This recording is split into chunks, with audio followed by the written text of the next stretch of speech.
Bugün gençlikle ilgili iki tane tartışma var. Birisi gençliğin kaldığı evler. Sayın Başbakan'a teşekkür ediyorum bu konuyu bu kadar önemli bir şekilde gündeme getirdiği için. Sayın Kılıçdaroğlu'na ilk kez teşekkür ediyorum. Biz CHP olarak da nikahsız evli olmayan kız ve erkeklerin aynı evde kalmasına razı olmayız dediği için. Niye tepki vermediniz? Benim Kılıçdaroğlu'na teşekkür etmeme mi inanmadınız? Onu söylediklerini yapıyorum.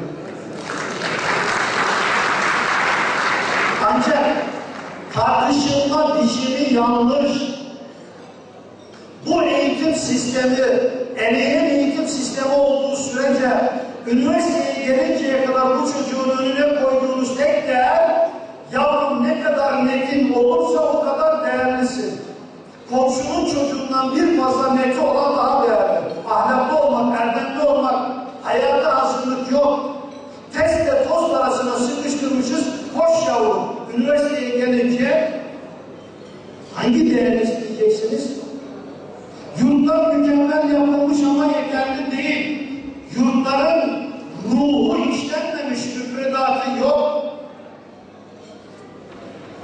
Maddi, teknolojik gelişmeler çok güzel ama ruhun inkişafı ile ilgili yeterli adımlar atılabilmiş değil. 4+4+4 eğitim. Kur'an ve siyer derslerinin seçmeli olarak da olsa olması bu ilk kez hayata geçti ama şu anda dershanelerin tartışılma biçimi de yanlış. Altını çizerek söylüyorum. %58 elbette paydaş olanların bu %58'e zarar verme hakkı yok.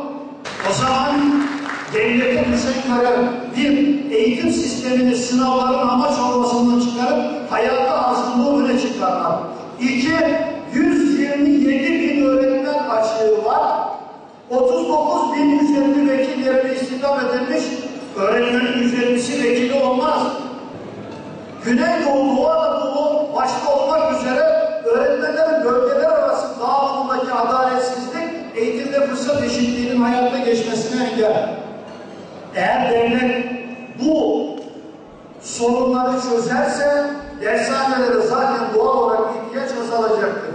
İşte SBS ile ilgili bir adım atıldı. Dershanelere 280.000 öğrenci gitmemeye başladı. O zaman diyorum ki dershane sebep değil, sonuçtur. Dershane asli ürün değil, yan üründür. Dershane devletin yapması gerekip de yapmadıklarından doğan ama kayıp dışı, hayata yolculukta diploma vermeyen, umuda yolculuktaki yan unsurlardır. Altını çizerek söylüyorum.